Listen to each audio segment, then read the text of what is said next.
Tom, again, I'm quoting you. Most black children were being raised in two-parent families in 1960. 30 years after the liberal welfare state, the great majority of black children were being raised by single parents. Yes. How does that, by the way, we should note that Patrick Moynihan publishes the Moynihan Report in 1965. Yes.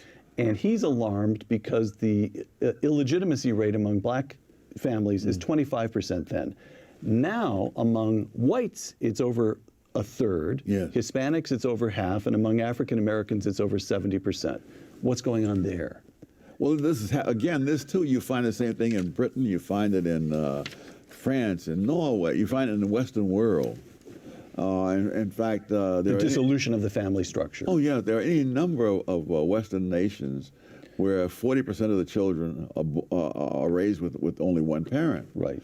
At the extremes, compared to Asian countries, at the extremes, Iceland, it's 2 out of 3 children born are raised in a single-parent home. In South Korea, it's 1 out of 66. Wow. Wow. And so, that's the welfare state? Yes, it is. Oh, you're paying. You're creating a situation where if the first of all, you're creating a situation where if the man stays there, the government will not give the woman welfare, and if he leaves, it will. And so they're paying. When you pay people not to get married, more people don't get married. Right. Right. Okay. So what would have happened if Lyndon Johnson, instead of becoming a liberal, had remained a crusty, tough, skeptical Texas conservative, yes, which is certainly the way he started his career. If Lyndon Johnson had embraced the constrained vision, instead of instituting the war on poverty and the Great Society and so forth, what would the country look like today? A lot better. You would not have the same rates for crime and so on. Because, you see, you can't have a welfare state in a democratic country unless you first have a welfare state vision. And when you buy all the assumptions of that vision, then you're buying a lot of trouble. One of the episodes I think epitomized it was in France in this case, that there were knife attacks by various people from North Africa against Chinese people in some suburb of Paris. And one of the things that the attackers said, that why are you attacking the Chinese? And it wasn't because of anything the Chinese had done to them. He said, they have nice clothes and big cars. That's not fair. I mean, that's, egalitarianism as a philosophy is one thing, but the actual consequences of it mean things like resenting other people's good fortune. Right.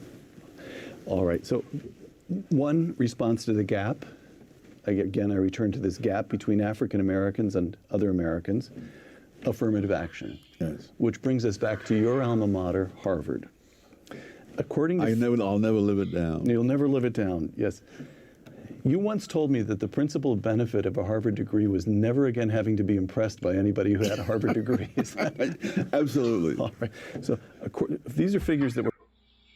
Now, what was the reason for me uploading this video? Well, the reason is very simple, and I'll be straightforward about it. The state stepping in to take up residence as the head of the household is not to the benefit of your family. If the man has to leave in order for the woman and children to be provided for, that is not independence on the part of the woman. That is the state stepping in and taking over as the head of the household. Essentially, that is what you just heard for yourself. Now, in situations where, the man is a drunk, he's abusive, he's addicted on drugs, or just a degenerate, okay, I could see that happening. And in that short-term situation, yeah, okay, fine, right? Where family is unavailable, unable, or maybe even unwilling to step in and assist this woman with her children, then yeah, if there's a program that is available for this woman to get on her feet if she's not already working, and for the children to be taken care of, yeah, that should be for the short term though. That is not how it is set up. I mean, I know about this system personally, right? They put all kinds of pressures on you, all kinds of restrictions.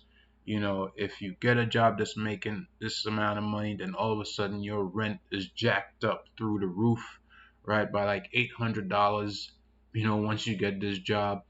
So it is not set up to your benefit. It is set up for them to take control of you and your children with all their protocols that they're going to initiate upon you as the woman and upon your children. Anybody who lives in an urban area can tell you for themselves.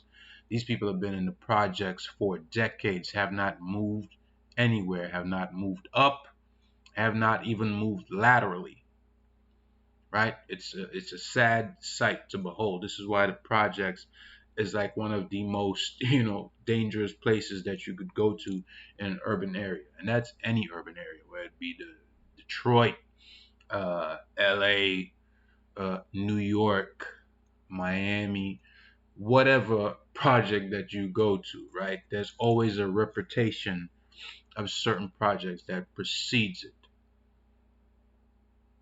And that's unfortunate, but that is the problem. It is facts and it is statistics. This is not based on conjecture. And that's a problem I have with a lot of modern liberals, the women specifically. Like, facts and statistics don't matter to them. They feel like they're independent, and this is why they have 3, 4, 5, 6 kids, different fathers, still living in the project, still on welfare, right? Because the system that has not given them any inkling of, okay, you have to do better and be better in this society. And that's the message. If you watch this interview in its entirety, that will be your takeaway.